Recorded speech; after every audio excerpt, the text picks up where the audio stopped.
Good evening and welcome to All for United. We are back. Been a bit of a break. We haven't had the chance to come into your living rooms in the manner that we usually would on a Saturday and a Wednesday. We've been busy with Euro fever, but we have managed to cobble together a couple of stunning United fans so that we can run through a little bit of the European Championship game coming up. It is going to be England against the Netherlands. So we're going to have a quick chat about that. We're also going to have a chat about all of the joys that are going around Manchester United right now. So we'll say hello to everyone first. Matt, you all right down there at the bottom? Yeah, all good. Feels like a while since the last show, so plenty to catch up on, I'm sure, and a big game tonight. So yeah, plenty to discuss. Looking forward to it. No, absolutely. And Andrew, lovely to have you in as well. How are you? Yeah, all good. Looking forward to the season starting now the fixtures have all been announced. So planning all my travels and, well, when the fixtures are not being moved around for TV. So yeah, I'm all good. Yes, indeed. Yes, indeed. So we're going to get onto the United stuff, but it would be foolish of us not to have a quick mention about the joys of the fact that Kobbie Mainoo could be featuring in this rather wonderful tie. I'm going to put it as bluntly and as obviously as I can. Matt, it has been diabolical. Honestly, I've never. I love my country. I love it genuinely. I've cheered, I've cried, I've done all the things you would be expecting to do when you are supporting a football club. But my God, what was worse, watching England so far, or Jose Mourinho / Van Gaal 4 years of pain? Where, because the Mourinho ones are bad. They were sending me to sleep, but I watched the penalty shootout there. England don't win penalty shootouts as well as we did there. And genuinely, not a flicker of emotion went through me. Pickford saved it, and I just went, great, that's going to be another game we've got to watch. So, how are you feeling in the build-up to this semi-final match? I think excited is one word, with it being a semi-final. I think the best way to describe it is they've sort of just scraped the way through the competition. And it's just been painful from game one right through to the last game they played. And it's been the same pattern every game. I think since Mainoo's come back in, they have started showing the signs. But in fairness, we were calling for Mainoo to play from the start. And it took him about four games in, was it? Before we started playing him. So yeah, you can see the difference when he plays. But yeah, no, it has been a bit of a painful watch. But to be fair, the whole competition's been a bit, I might say the word drab. It's not been the best Euros ever. Goals wise, and it's just it's not been the best. A lot of extra times and penalties deciding a lot of games I've noticed recently. But yeah, I'm looking forward to club football coming back. Let's just put it that way. I don't blame you at all. I can't wait for it either. Although I'm hoping it's going to be more Ten Hag season 1 rather than Ten Hag season 2. Oh, yeah. I'm brutally honest there. Andrew, a tough old game we've got this evening. Obviously, Virgil van Dijk, the Scousers self-proclaimed superhero at the back, better than everybody. And of course, Memphis Depay being perhaps the person that we'll remember the most starting for the Dutch.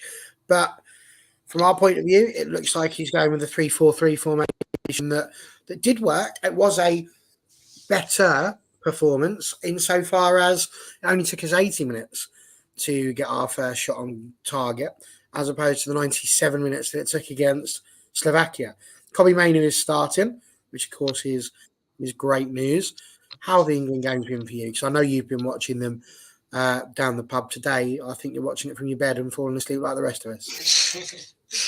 That's how with England. It's reminded me a bit like United, like that's in having to go a goal down just to wake up and start going again. And I'm just like, it has been a frustrating watching England, but it's almost like I think somebody said about Gareth Southgate in previous time, he's become a victim of his own success. Just like England have not been firing on all cylinders, and I think even the Euros as a whole, as Matt said, it's been a bit drab. There's not been any high-scoring games as well. It's just all been a bit, tight, and 1-0, just by a single goal as well. And I said to my friend, I said, the way England are playing, they'll probably go and win the Euros like this. And I'm just thinking, and they said back to me, well, the Italians did that the last time when they won the Euros. They played similarly to us, and they got there in the end and won the trophy. So it's going to be a tough ask tonight against the Netherlands. So you've got the likes of Van Dijk at the back, and we'll be looking at potential players that are coming to United in De Ligt and Xerxes as well. So it's like, we'll be seeing how they get on as well. So but glad Manu came back into the side as well. He just brought that assurance to the that midfield. As I say with Manu, he's just wise beyond his years. So was unsure whether he might put Luke Shaw in, but I know Luke said I can play 90 minutes. But yeah, just to throw you in a big game for the whole 90 minutes, it probably would have been. He is a natural left-footed player. Was Trippier's being forced into a role which he's done okay at, but Luke only just coming back from injury. You don't want him. It's almost like you don't want to push him too far in, and then suddenly he's injured again, and he's coming back to us. Like I say, the case we had with our left backs last season was like, well, I'm not sure. Well, on my last year at the moment, I think he has come back and he's in pre-season training, so we'll see what he does in the upcoming season as well. But yeah, I'm hoping England make the final. So it's going to be a tough ask against, I want to say Holland, but as they know, the Netherlands. But yeah, hopefully England can do it in 90 minutes, and we're not, still after 120 minutes being put through the pain barrier as they have been doing. You're not kidding. Gareth Southgate, Matt, did obviously mention that Luke Shaw offers them a better balance, which, to be honest, I think even Stevie Wonder could see that without, without needing to watch people. Having a left-footed left back, someone that is their principal position, is always going to be a better decision than a Kieran Trippier, who's not naturally a left-sided player.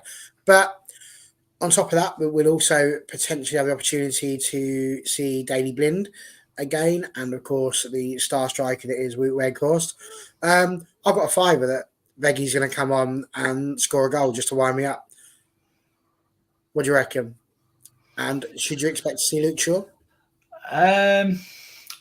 I feel like I said from the start, I still can't understand why he took Shaw. And I still stand by that, to be honest. Obviously, you look at the players that he's not taken, and then you look at Luke Shaw, who's come on for 20 minutes the other day, the last game or something, maybe not even that. And you could tell the difference that he made, even in that short period of time. I just don't think he's quite there to play matches, because obviously he's not played since, like a year now, is it maybe? But yeah, no, you can tell he's not quite there, but he does make the difference. So I wouldn't expect him to start at the very least. But in terms of Netherlands, it wouldn't surprise me if Weghorst comes on and scores. It would not surprise me. He's done it once in the tournament. Wouldn't shock me if he comes on and does it again, especially with England's defence. You just can't trust it at the moment. But yeah, it's going to be an interesting game. Just hopefully they can do enough, and hopefully, if they play poorly again, scrape through somehow. It's an interesting one. I mean, NT's put in here, Andrew, that... Oh, come back. Here we go. He's put... It's important to keep in mind there's not as many games in this tournament. As long as they keep winning, it's not the end of the world. It's not like 38-plus games of the United season, that sort of thing. But he then goes on to say, if England get through tonight, I think they'll win the trophy. Even if it is against Spain, I have a feeling they'll get the job done, which is quite a cool, considering how good Spain have been in this. I keep flip-flopping. I was doing a bit of a Dan here insofar as to how I'd feel if we won. Because... it would obviously be the first major trophy for the men since 1966. Obviously, the women have won the Euros already a couple of years ago. But it's one of those, isn't it, where part of me feels like if we win it, having continuing to play the way that we've been playing, it takes me back almost to when Greece won it. And it was just diabolical. There was no attack. Would we, or would you, take a Euros win in the manner that we are playing and still celebrate that in the same way of as we do for 66 and the constant harking back to that? Do you think it is just important to just get another trophy and sort of get rid of those 50, 56, 58 years of hurt, so to speak? Or are we in a situation where actually how we win it should matter? And so therefore these next 2 games we've got to be better in terms of going forward. In one sense, yes, we've got to be playing a lot better. I mean, like the last game, the way we set up, we were, say, a lot better than we have been. And you say that 3 at the back did work. So just say it's the first game. So maybe going into this game, we'll see more of that being more effective as well. But I just think, yeah, it'd be nice if England won another major trophy. It's almost like, getting, taking all that hurt we've had over the years, it's saying, so many times we've been that close and we're just like, we always go, well, maybe next time, and it's been the next time. So I think, I think you said before the time if England went through the whole tournament winning games 1-0 to win the Euros, would you take it? Well, yeah, the ultimate aim is to win the tournament. I just remember one season under United, I think, was it maybe a couple of seasons before Faye retired. I think out of the 38-game season, 13 of those games were won 1-0. So I'm like, might not have been the prettiest football, but at the end of the day, we got the job done, and that's the main thing. And I think with England, I just think it is probably about getting the job done tonight and in the final. Okay, going into tonight's game, the Netherlands have not been too great themselves, but so that probably put us all more on an even keel. But if we were to get through to the final, Spain are going to be the heavy favourites, and maybe going into the finals, the underdogs might, help us in some ways, less pressure on us. But as I say, England always go into the tournament being one of the favourites, so it's nothing new. So it's just seeing some of those players not wrong at all. Yeah, so I was going to say, like some of those players like Harry Kane, I just think he needs to get more involved. You don't have to always keep dropping back so far too deep.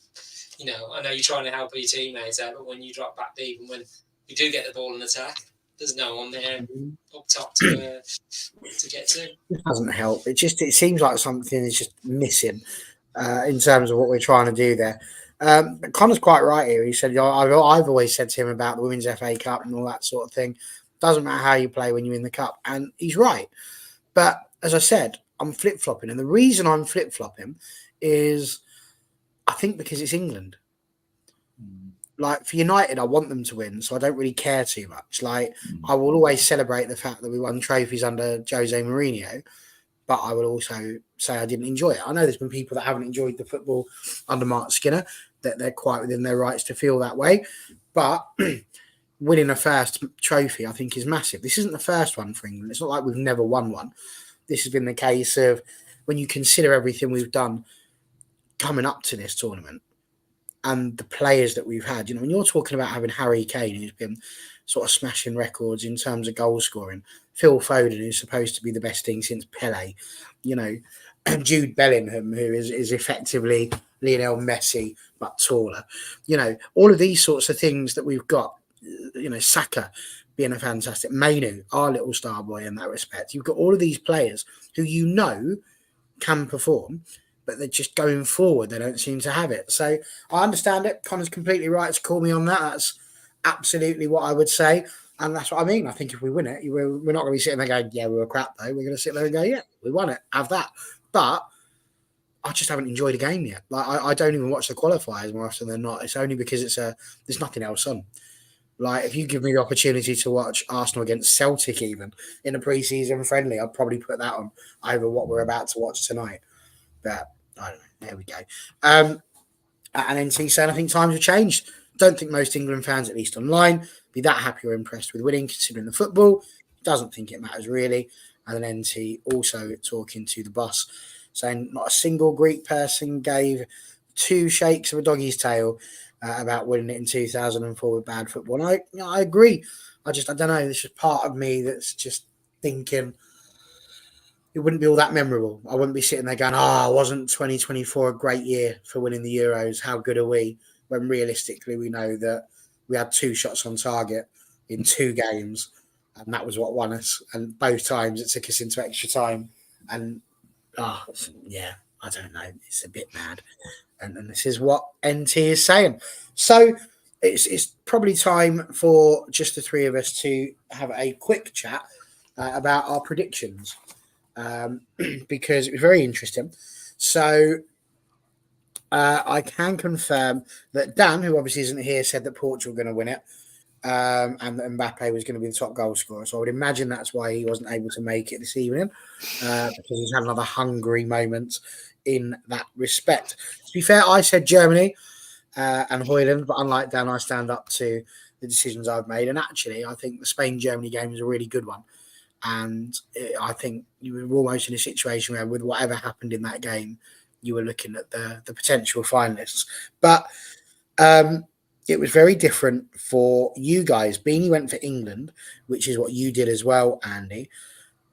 Obviously, you, Matt, you went for France, who obviously were just pipped to the post from some amazing goals, especially that one from Yamal, was just absolute peach with the left foot.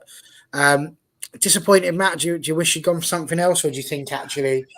I mean, it's not a bad prediction, is it? You made it to the semis. No, yeah. To be fair, it's better than my sweepstakes team. I got in work anyway, so there's that.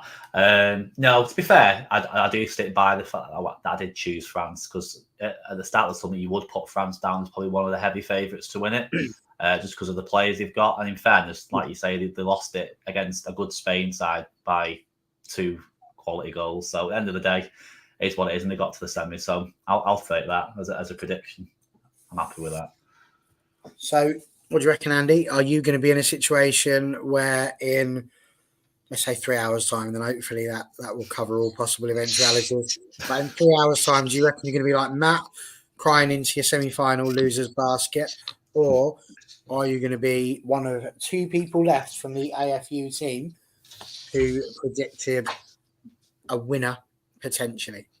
I'm hoping I'm still one of the 2 that predicted England to go all the way. So hopefully I'm not all crying about it. What made you think that? Because I know you're English, and so it's tempting to just always go, I think England's going to win it. But was there genuinely something there? And have they performed to the level that you thought they would to get to where they are now? I think based on what they did in the last 7 years before, I thought they could do it again, but the performances have not lived up to what everyone expected. As I say, Southgate has been a victim of his own success, and just like, yeah, as he said, during the games, it's not been quite going right. But you could argue sometimes he hasn't made changes quick enough. But just like in the last game, you kind of had to make the changes because we were 1-0 down, but it bared through. So it's almost like you're damned if you do and you're damned if you don't by your changes as well. So, but I just think hopefully tonight he gets it all right, and it's all going our way. But it's going to be a tough game against the Netherlands. They'll be wanting to reach the final again, and I'm just thinking that if it was to be the Netherlands, it'd be the first time since the 2010 World Cup that they faced each other in the final. So just remember Nigel de Jong and the karate kick, and Howard Webb not even sending him off. So there could be, if it was the Netherlands-Spain, that could be a very feisty game if it was to be. But hopefully it's England versus Spain instead. No, absolutely. That is, I think, a fair little point. So we're going to move on to off the England stuff for a moment. We'll come back to our predictions for the game just before we leave. We will just doff our cap to young NT, though, who has said the penalty shootout that we had in our last game is possibly the best I've ever seen for England. I think the only thing that could have made it better was if it was against Germany, but very impressive nonetheless. And they were good penalties, to be fair. Each one was incredibly good. And of course, Connor saying he can't wait for Woot to come on and show Harry Kane how it's done. He does make me giggle. For those who aren't sure, Connor is an adopted Scotsman, by which I mean he's not born in Scotland. He's making it up as he goes along, but just like me, he's got family from Scotland. Because Connor likes to be different for things like that, Breed, Queen aren't all that good, or let's eat a burger with a knife and fork. For the same reason, he's gone, let's not go. He doesn't just go, let's not support England. He's gone, let's support Scotland, and actively try and annoy all the English people as if I'm not one of the most English people you'll ever meet in your life. So there we go. That's what Connor's playing out there. But who knows? You might get your wish, boss. You might get your wish. Boys, I need to talk to you about the backroom staff because we're nearly there. That the fee has been agreed with Dan Ashworth. He's going to be in soon. Omar Barreda, he's not a million miles away either. And of course, we already have Jason Wilcox in. Similar sort of question to things that we've discussed so far. But when are we going to start to see the impact? Do we have to accept that this season and this year could be similar to the last the last 14 years, really, I suppose, insofar as we're seeing the tail end of how things used to be? Or do you think that with Sir Jim Ratcliffe coming in as he has as well, that we might see a little bit of a change in terms of the recruitment that we do bring in? Where do we see it happening? Because there certainly seems to be some sort of penny pinching and where are we going to get our money from and, sort of robbing Peter to pay Paul almost. So when do we think we're going to start seeing the impact of these structural backroom changes, Matt? I'd like to hope we start seeing bits of it now, really, this summer. I don't expect us to go into next season and expect to win the league. The expectations are not quite that high straight away, although it would be very nice. I think now the structure's starting to take shape. Obviously, Ashworth's in now. Obviously, Barreda starts to think, is it the end of this week? I think it is. Officially. So I think now the structure's there, we will start seeing the difference. And I think already in terms of the recruitment, things that we're hearing, you can see the difference. I think in the old regime, you used to work on one deal at a time, and one deal used to take about 3 months to try and get one player signed. Whereas now they seem to be working on about 4 or 5 different deals all at the same time, which is encouraging. Hopefully they can get the players in that they want or that Ten Hag wants. But yeah, the signs are there. It is early days still, but I'm hoping once Barreda comes in, hopefully things will start clicking into gear. And obviously once the Euros are out of the way, because I think obviously like Xerxes and the Elite, they're also at the Euros. I think them deals probably are pretty much done, I'd say. Obviously they're just waiting for them to finish the Euro campaign, to have the medicals and sign contracts, that sort of stuff. So yeah, the signs are there. But going into next season, I think we should be looking at at least a top 4. But I won't go as far as say a league title challenge just yet. But again, I'd take it. But yeah, top 4 I think has got to be the aim for next season. Get back in the Champions League 100%. No, it's very important. Andrew, where do you sort of see the impact starting to come in? And importantly, how do you think it was that we finally managed to reach that deal with Newcastle to prize Dan Ashworth away from that gardening leave? I mean, he must have gardens like the Gardens of Eden by now. He's been off work that long. What do you reckon? How have we managed to finally get that split, and when do you expect to see, and what sort of an impact do you expect to see? I think across this summer we'll see. I don't necessarily see massive big changes, like all little small changes, but they'll add up to a big change in the end as well. So getting Dan Ashworth in finally, I thought, is this going to be one of those where, like we've been trying to buy players in previous transfer, it just drags on and on and on, and it's just we get it done in the last minute, or it carries on into the following season. So I think it was reported that Newcastle wanted 20 million off us to break his contract, and I remember Sir Jim saying, putting somebody on guard, it just seems a bit ridiculous. I think we ended up paying about 10 million for him. So if Dan Ashworth delivers on the job that he can do, then yeah, we're in for exciting times. And United, this summer, we seem to be pushing hard to get deals done as well. We're not, as Matt said, we're not locked into one target at a time. So, whereas when you think one can arrive at United, there's going to be 2, 3, and 4 and 5 players are going to be arriving. So I think it's going to be a bit of a refreshing summer at United as well. So was under the Glazers that just would lock onto a target, spend 3 or 4 weeks trying to get the deal done, and ultimately coming to the end going, we're going to walk away. So whereas this time there's that manoeuvrability with Ineos as well. So submitting bids for Braithwaite, Lenny Yoro and Gato as well, and also reported that deals have been done for Delit and Xerxes as well. So it's almost like a domino effect. All these players could come in and then they all fit into a place. But I think in terms of transfer market, we've got to become the kings of the transfer market as well. So, in previous seasons, it's been a bit of a joke, our transfer dealings.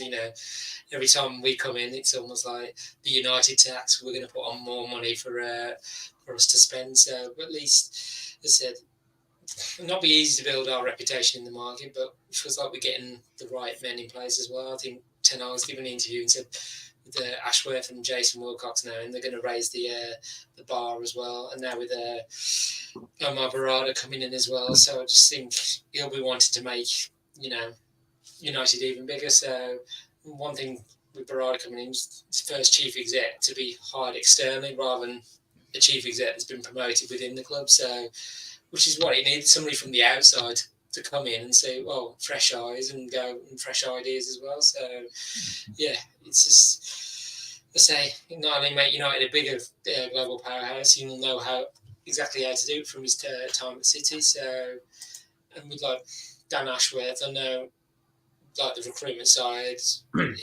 his job's going to be more than just the recruitment, but he will be judged on that as well. I think he said in an article, he said he'll sit in the middle of the wheel, and on the outside of the wheel is the head of each department. So he's just like the top-down view of everything, and just putting the right people in place, and where can I help? What can I do for you? And then he reports to Barreda as well, saying, well, this is where we need to go as well. So, it's going to be an interesting summer, so it could be very refreshing to see, players coming in, but also which players are going to go out the door as well, and how much we're going to get for them, because it's come out early today about the profits and sustainability, and we're running it pretty close, so hopefully that'll come down, I think, within the next couple of months. So hopefully we don't want to be falling foul of that, and United are in a bit of trouble. So, but in terms of, as Matt said, going into next season in terms of tide, always be optimistic. I always think United should be challenging for the league, but just to get back in the top four, I'll accept. But with Man United, we should be challenging for the top honours. That's my prerogative. But yeah, we'll see what happens. Well, I mean, it's interesting, isn't it? We've been talking about the sort of, you say, that top-down approach, and NT saying he hadn't heard of a single player that we've been linked with that's left him scratching his head, and the fact that we're working on multiple deals simultaneously is great too. But again, we said the backroom culture, the backroom structure needed to be sorted out before we could start to see any major changes. There's been a lot of talk over the last few months with regards to Erik Ten Hag and his contract and what might happen. We know that has recently been extended. That's been extended to the summer of 2026, so it won't run out at the end of next year, or in the middle of next year, in the next season. It will run out the season after that. So a bit of an extension there. Same thing happened in the women's team. Mark Skinner not mentioned much until the FA Cup final, and then of course he was given the option and an extension there of an additional year also.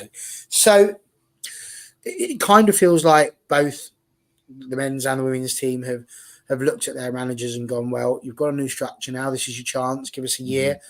Let's sort of see how you get on. For Ten Hag, he's got a year longer than Mark Skinner. But it's as if they've said, well, here you go. This is your chance. Prove what you need to do. So you know what you need to do. Prove that you are capable of doing it. And we'll reward you in kind in that respect as well. So where do you sort of stand on that one, Matt? Because to me, that seems sensible and reasonable. Yeah, I think I said a while back, I think obviously when it was a bit uncertain of what was happening, particularly with Ten Hag, obviously Skinner's contract was announced quite a while ago. But yeah, I said at the start, I think the right thing to do was to give both managers a chance under a new structure. Because like I say, you bring in a new manager under the new structure, what difference is it going to make? Because the new manager coming with different ideas themselves, whereas Ten Hag's had these last few months within Ineos already having discussions over the plans moving forward. So I think it in the end, it was the right decision. I'm glad they have stuck with Ten Hag. Skinner, on the other hand, well, that could be a more debatable topic on that one. But yeah, in terms of Ten Hag, definitely think it's the right decision to extend, give them a bit longer. And like I say, I think had they not extended it, I think there would have been, it opens them up to scrutiny throughout the course of the season. Questions asking, will he be going at the end of this season, etc. So I think the fact that he's got another year on top of this will give him that bit of breathing space, and hopefully, come the end of this season, come the end of the second season, who knows? We could be in a much better position, and he could even stay even longer. So who knows? But yeah, definitely the right call, and I'm excited to see what the mix and match with the new structure is going to come and bear fruit. So yeah, exciting times, I think. No, for sure, absolutely. And Andrew, from your point of view, Ten Hag extending that contract, I mean, I don't think anyone's really surprised by it. I don't think really after winning the FA Cup, we were expecting him to go. There was a lot of clamour, certainly from the media, because they needed to fill in some column inches now that football had been over for a bit. Going mental about, God, will he go? There's going to be meetings. His future hasn't been decided yet. Again, just showing why you can't really trust all of these things that you're reading from the media, because deep down, the United hierarchy knew exactly what they wanted to do. The minute he won the FA Cup, they were always going to at least give him the year, and the extension just gives him that little bit of authority that he's still going to be here the season after. Yeah, I'd say I've always backed Ten Hag and said the fans have had the backing of Ten Hag, but next season, yes, must do better. But they're just saying, if he hadn't won the FA Cup final, I think I would have said that he can stay, but he was in a bit of trouble. But luckily, we got the win and that the performance from the players as well. And I think it's reading, in Ten Hag's contract extension, trust is important to Ten Hag. So it's lucky when the review was done. Ineos concluded, well, we have got the best manager here already. So even though they talk to other managers and sort of trying to agree terms, but I just think because there was talk it was going to be a new contract, whereas this is just an extension to the current contract. So would a entirely new contract been more of a greater show of faith from Ineos? But even you think, well, the way the season just gone, even Ten Hag must admit at one point maybe he might have not been in the job, but like I say, it's been extended. So, but you think if other managers have been at United, have had their contracts extended. So think of Mourinho, he was gone within a year of extending his. I think Ollie, he renewed for 3 years, which if all being the case, it would have just been coming to an end now. So, and when he renewed his contract, he was gone within 4 months. But hopefully that's not going to be the case with Ten Hag as well. So, but Ineos will be looking next season results and performances, which Fergie said in the past, that it's become a results-based business. So if United are not showing any improvement of any sort, then yeah, the manager's going to be looked at as well. But I just think the structure's being put in place now. I'm just thinking, well, it hasn't all been officially confirmed yet. The 2 new assistants coming in to work with Ten Hag and Ruben. I find you to mention them because I was literally just about to bring old Rudy boy up. Those that need him again. One of the great strikers for United. Lovely. Not them, that's my nephew's in his. My goodness, what's happening there? There you go. Yeah. That's it. We love a bit of Ruben Van Nistelrooy, legend that he is. And Matt, I was exactly just going to bring that up because as we talk about the backroom staff, the structure, I know there was negativity that came around the announcement of all of this and how it was going to, well, maybe not the announcement, but how it was going to be implemented. But obviously we got the 50 million that's being pumped into revamping Carrington, and we're talking there about the backroom staff as well, the potential of Ruud van Nistelrooy coming along, and for me that's a massive upgrade on Benny McCarthy. Benny McCarthy was a good coach, but Ruud van Nistelrooy, one of the purest strikers of football I've ever seen, and an absolute assassin in front of goal. So you've got these sort of things. We talk about an impact from the structural point of view, but already we're starting to see Sir Jim Ratcliffe and Ineos starting to almost flex their financial muscles a little bit and say, enough's enough. We've got potential with the stadium with regards to trying to get into how we can either redevelop or rebuild or all of that sort of stuff going in the background. You've also got, as we just say, £50 million being put in to make Carrington world class again, so that people like Ronaldo don't have the opportunity to come back after time away and say the club's not moved forward. So all of the negativity and question marks that have been going around, there's real positive starts. Everyone's just come back to training. on Monday. And now all of a sudden, you know, the positivity around the club, it's certainly looking up, isn't it? Yeah, to be honest, I just like the fact that they've come in and just stamped their authority straight away, to be honest. It's just quite refreshing after all these years under the Glazers, where you've seen literally everything being neglected, training ground, stadium, you name it, playing squad, the transfer market mess. It's just nice to come in and see that they're obviously making a difference. Again, putting 50 million into the training complex, which is more than what the Glazers have done ever, I think, which is that's good to see. And like I say, things like that, it's always the smaller things, like the upgrading the tunnel. I think the place tunnel at Old Trafford, just the small, minor little things like that will make a big difference. Not just this season, for future seasons. But yeah, no, it is refreshing to see, and you can see the positivity. I watched a bit of the Ten Hag interview that come out with is it MUTV? I think it was yesterday or the day before. And I've seen a few say the same. You can actually see what's the right word? You can see how happy he is. His demeanour seems a lot different to what it was last season. I think last season he was sort of like the uncertainty wasn't helping him at all. But I think now he's got the clarity over his future and he's got that extra year. And everything's being put in place, you can see that he's actually optimistic for the future. And he said it himself, the structure that's in place now is setting us up for success long-term as well as short-term.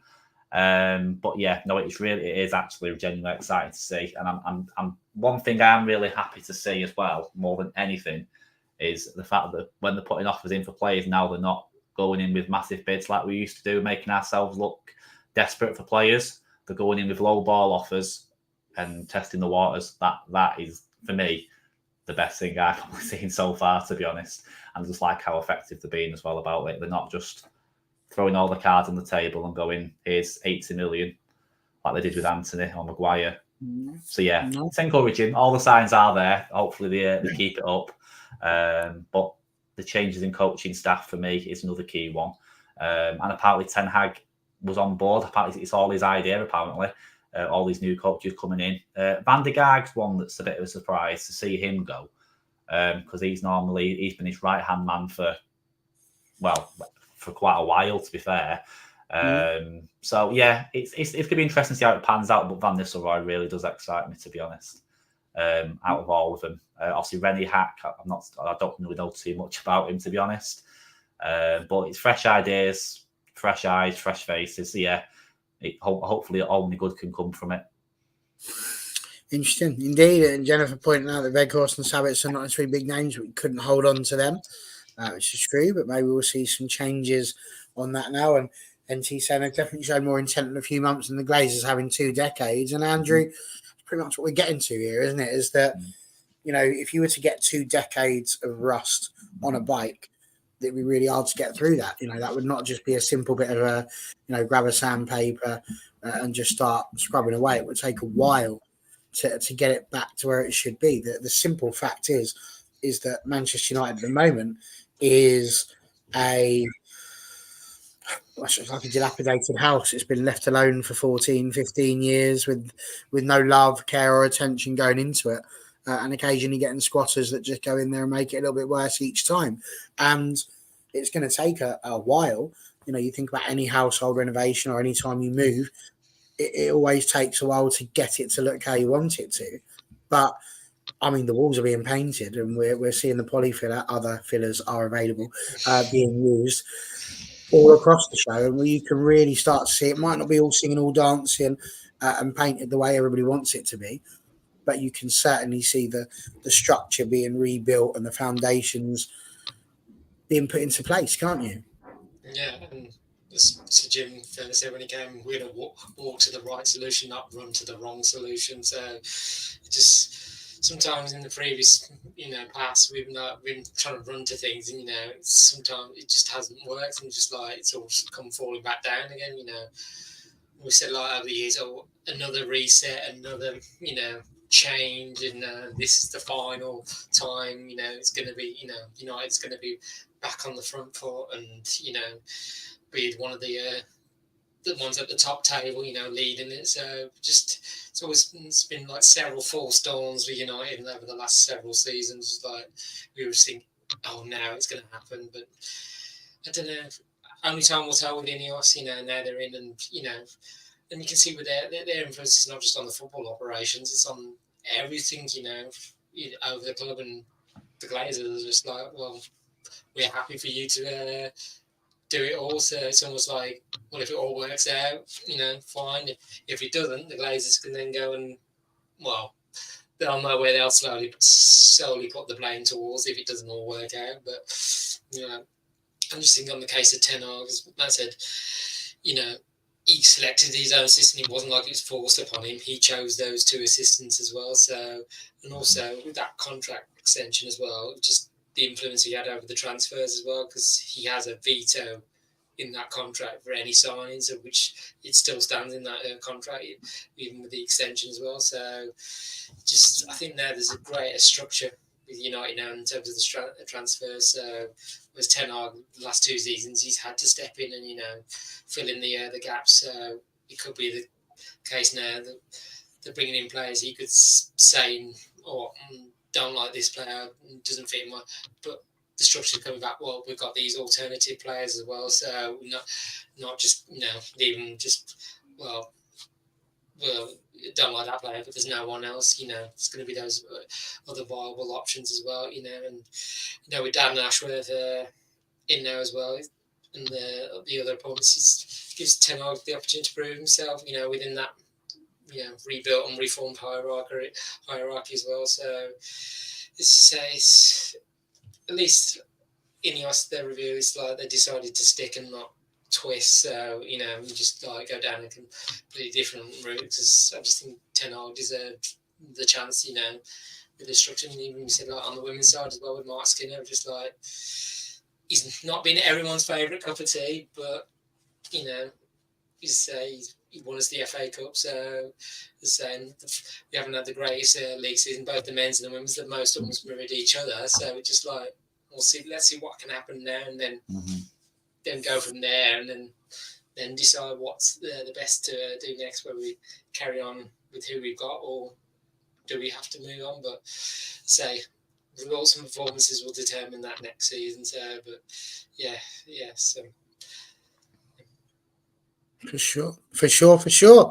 NT, to answer your question, the lads might be able to help us out here. Is Van der Haag leaving? I thought we were just adding staff, maybe had an offer for manager role. I've seen it on Twitter. I haven't seen it on the Man United app or website. I think Fabrizio said it today that his contract's been terminated or something. So yeah, I'd say it's as good as if he says it. I'd say it's as good as done. Always hard. We're always waiting for things to be announced. There's lots of stuff that we've seen that looks like it's happening. For example, with Van Nistelrooy, but it's never always announced. Never quit with announcements. I think that's due to the visas, isn't it? With Ruud van Nistelrooy and Renee, that's what's holding everything up. I think they have been at Carrington, they just can't work yet because of visas. So they're all but there. They're having their influence somewhere now. So there we go. I don't think we'll talk about the Europa League tonight. I think that's pretty much done. Is a thing to mention that we do have one confirmed transfer. We know that Charlie McNeil will be leaving the football club now that his contract is ending. He's on his way to Sheffield Wednesday. So another youngster who was given a slight opportunity, but was obviously loaned out and didn't quite make the grade. So we do wish Charlie McNeil all the best in the Championship with Sheffield Wednesday. And who knows, maybe we will see them next season. Not because we're getting relegated, because Sheffield Wednesday are being promoted. Don't be so negative. So there we go. Guys, we are 15 minutes away from kickoff in the European Championship semi-finals. So, Jennifer, take your politics out of it. I don't know if it is or it isn't. Probably is, to be fair. Yes. But they mention this. We used to have those all the time. Do you remember playing? Yes. I didn't think we were going to get the chance to do it today. Do you remember when we used to play games like Championship Manager, and whenever you bought a foreign player from Europe, you had to wait for the work permit, and you'd think you'd got them, you'd be really delighted, and then you get an email going, then you get a work permit, so the transfer's been cancelled. I went through so many computers because they just went out the window at that. It's like, no, I wanted that player. My plans. Yeah, those were the days. Halcyon days. Indeed. It's still like that now on Football Manager. Yeah, but it is now. It has that a lot now. Yeah, it's like that a lot now. On like fairs, they come back round in fashion. yeah. But yes, it was a surprise that Manil was going, and yes, nice, just in time. We just about got there. So again, they'll be coming back to do the national anthem soon. So whilst we are waiting for them to come back and do that, that's a dodgy Peter Crouch there. Matt Morgan, what do you see the score being today in the Netherlands against England semi-final of the European Championships? I'm gonna be optimistic. I'm gonna say 2-1 England. Is that after extra time? It wouldn't shock me if it goes to extra time. I just think either way, whether it's in normal or extra, I think I'm going to go 2-1 England, but I think they might just do it. Fingers crossed. So Matt's going for a 2-1 win. Who do you reckon scoring? I fancy Kane to get one. I've got a feeling Foden might nab one tonight. He's due to do something for us. He's not done an awful lot yet. So let's hopefully shows his City qualities in tonight's game. Grabs a goal. So yeah, I'd go Kane and Foden. Very nice. NT's gone for the same as you, 2-1 England, but he hasn't mentioned who the score is going to be, so that's going to be his next message. I can feel it coming. Jen's going for Netherlands on penalties. She thinks we're in for another 2 hour and 15-minute blockbuster. Colby May needs to score a screamer. If that happens, I will cheer. Absolutely. I might even put it on TikTok for you. So there we go. If that happens, that would be amazing. So there we go. Speaking of which, if you haven't followed our TikTok, get over there, All for United. We could do with doing that. Get us over the 800 followers. We can go live on there, which means we could gate crash things like Connor's lives and things, and that'd be amazing. So, there's that. And of course, we can communicate with a lot more people. So that'd be lovely. If you get down to TikTok. Andrew Wall. What do you reckon? Same as in the olden days, there was a wall between England and Scotland. Is there going to be a wall between the Netherlands and the English goal? Or will it be broken down like Germany in the I can't remember what year the Berlin Wall fell. So late 80s, early 90s. Was it 91? It was 91. I can never remember if it's 89 or 91. 91. That's what I was thinking as well. It wasn't 1990, we know that much. Matt, do some Googling. Help us out. What do you reckon, Andrew? Something like Matt. I'm going to go the classic 2-1, but I think it's going to be after extra time. I just think we're just going to put us slightly through the ringer for it. In terms of scorers, I just think Jude Bellingham's going to score. I just think it's just... But I'm just trying to decide who the other one is. I'm flitting between two players, but I'm gonna back our own and say Kobe Mainoo. The other one I was thinking was Saka, but I just think Mainoo. Because he needed his score in the last game. I thought, what a way it would have opened it up. Well, for us to go into the lead. So I want to go Mainoo and Bellingham. So, but yeah, I think it's going to be a long hold for 120 minutes. But hopefully it's not. We've won by the end of it, not the dreaded penalties. But I say we've got a good record now. Was it four of them under Southgate? We won 3 of them. So I don't say we've banished the curse yet, but we're in a better position. I think you're right. It probably is going to be an interesting one. Just about to say Bellingham. Very good. Well done. Nicely played, NT. Like your style. Matt, did you Google it? What year was it? What was it you wanting to know? I want actually. Well, I can Google it now, though, if you want. When the Berlin Wall fell, was it 89 or 91? I'll Google it now. Right, it was 89. Was it 89? Yeah. Shouldn't have said that line I just said. I knew it was one either way. Never mind. There we go. So 1989. I was 7. How old are you in 89, Andrew? I was 4. 4. Matt? Won't even hear. Show off. Show off. There's a sea of orange on the television screen. There's the voice of Gary Neville on ITV1. Other channels are available, but they won't have the football on, so you're going to have to watch that one. I have got a bit of news, though. I don't know if you want, I'll just jump in before the end. United related. Apparently, first team physios have both left the club. But to be fair, we won't notice. Yeah, no. Well, There was that many injuries, you wondered if we had any anyway. Yeah, So, yeah. when the news that we're getting we've tried to get some of the Arsenal physios or something like that. Yeah, I think it was mentioned. Yeah, I've not heard anything since, but we'll get hopefully there. that'll come. So there we go. We might be getting a new medical department as well, which might be necessary considering the absolute Christmas list that we had prior to that. The referee's talking to Harry Kane and Virgil van Dijk. Roy Keane's got the voice on now. It's just X-Man United everywhere you look on ITV. It's just a shame about the adverts, isn't it? Guys, we are literally minutes away. Part of me goes, should we just stay on here for a watch along? Because at least that would be like entertaining. But I know that deep down I'm just going to end up swearing at the telly. So they put all the lovely colours around the ball. They're about to go. It's Ian Wright now. He's an Arsenal legend. So we don't care too much about him. Dan's finally jumped back on to say, come on, England. Just literally, just as we're about to go. Gareth Southgate's clapping the fans. Let's hope we're all clapping Gareth Southgate at the end. We are 90, possibly 120, possibly 120 plus 10 penalties, or even sudden death away from our European Championship final. It's possible. It's something we could do. I hope we do. I hope we enjoy it. Follow us on Twitter. I'm sure we'll have plenty to say throughout the match. But until then, pleasure to have you all. I'm sure we'll see you again at the weekend. My thanks to Andrew. My thanks to Matt. Thanks to the regulars in the video and in the chat.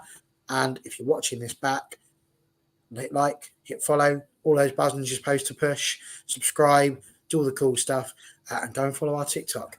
It's been a pleasure. Good night, all. Enjoy the match. Come on, England. It can't be any worse, surely. Night, all.